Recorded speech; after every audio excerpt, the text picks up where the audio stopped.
മകരവിളക്ക് മഹോത്സവത്തിന് ദിവസങ്ങൾ മാത്രം അവശേഷിക്കെ ശബരിമലയുടെ സമാധാനം തകർക്കാൻ തൃപ്തി ദേശായി എത്തിയിട്ടുണ്ടെന്ന് കർമ്മസമിതി. ശബരിമലയിൽ കയറാനായി നേരത്തെ എത്തിയ തൃപ്തി ദേശായിയുടെ അവസ്ഥ മലയാളികൾ കണ്ടതാണ്. ഒരു പകൽ മുഴുവൻ എയർപോർട്ടിലിരുന്ന് നാണം കെട്ടാണ് അവർ തിരികെ വിമാനത്തിൽ കയറിയത്. ഭക്തരുടെ ശരണം വിളിയുടെ ശക്തി ലോകമറിഞ്ഞത് ആ സംഭവത്തോടെയായിരുന്നു. എന്നാൽ മുറിവേറ്റ തൃപ്തി പിന്നീട് പറഞ്ഞത് താൻ ഉടൻ ശബരിമലയിൽ എത്തുമെന്നാണ്.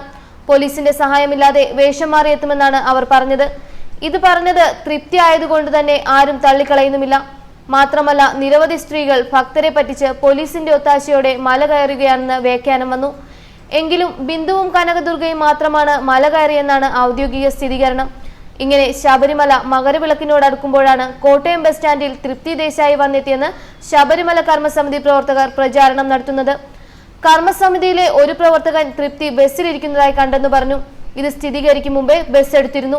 എന്നാൽ ഈ പ്രവർത്തകൻ മറ്റു നേതാക്കളെ അറിയിച്ചതോടെ സോഷ്യൽ മീഡിയയിലൂടെ വൻ പ്രചാരണമായി. ചിലർ ബസ്സിന് പുറകെ പോയിട്ടുണ്ടെന്നും അവർ പറയുന്നു.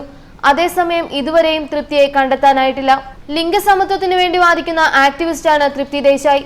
പൂനെ ആസ്ഥാനമായി ഭൂമാതാ ബ്രിഗേഡ് എന്ന പേരിൽ 2010 ഒരു സംഘടന ഉണ്ടാക്കിയതോടെയാണ് തൃപ്തി ദേശായി എന്ന പേര് ദേശീയ തലത്തിൽ ശ്രദ്ധേയമാകുന്നത്.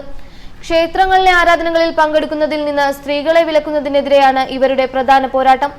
ശബരിമലയിലും ഇവർ ദർശനത്തിനായി എത്തിയിരുന്നു. എന്നാൽ കൊച്ചി എയർപോർട്ടിൽ കാലുകുത്താൻ പോലും അനുവദിക്കാതെ ഭക്തർ അവരെ തിരിച്ചയക്കുകയായിരുന്നു.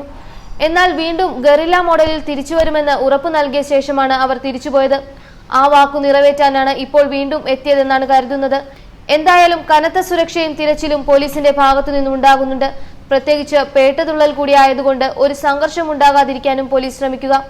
മാത്രമല്ല, അയ്യപ്പ കർമ്മസമിതിയുടെ നേതൃത്വത്തിൽ തൃപ്തി ദേശായിക്ക് തിരച്ചിൽ ഊർജിതമാക്കിയിട്ടുണ്ട്. അയ്യപ്പ കർമ്മസമിതിയുടെ നേതൃത്വത്തിലുള്ള സോഷ്യൽ മീഡിയ കൂട്ടായ്മകളിലെല്ലാം തന്നെ ഇത് സംബന്ധിച്ച മെസ്സേജുകളും വോയിസ് ക്ലിപ്പുകളും പ്രചരിക്കുകയാണ്. ഇതിന്റെ അടിസ്ഥാനത്തിൽ പ്രവർത്തകർ പല ഭാഗങ്ങളിലായി തിരച്ചിൽ ആരംഭിച്ചു. മഹാരാഷ്ട്രയിലെ ശനി ശിഗ്നാപൂർ ക്ഷേത്രത്തിലും ഹാജി അലി ദർഗയിലും സ്ത്രീകളെ പ്രവേശിപ്പിക്കുന്നതിനായി സമരം ചെയ്തതോടെ ഇത്തരം പോരാട്ടങ്ങളുടെ മുഖമായി തൃപ്തി ദേശായി മാറിയിരുന്നു. ശനി ക്ഷേത്രത്തിൽ വനിതകളെ കയറ്റില്ലെന്ന 400 വർഷം പഴക്കമുള്ള ആചാരമാണ് ഭൂമാതാ ബ്രിഗേഡ് തിരുത്തിയത്.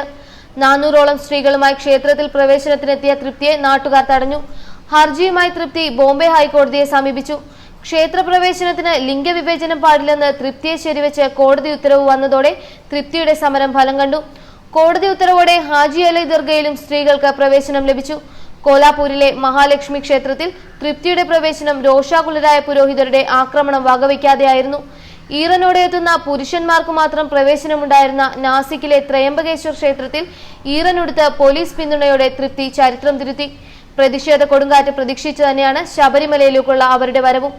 യുവതി പ്രവേശനം അനുവദിച്ച് സുപ്രീം കോടതി വിധിയെത്തിയ ഉടൻ ദർശനത്തിനെത്തുമെന്ന് തൃപ്തി പ്രതികരിച്ചിരുന്നു. ന്യൂസ് ഡെസ്ക് മലയാളി വാർത്ത.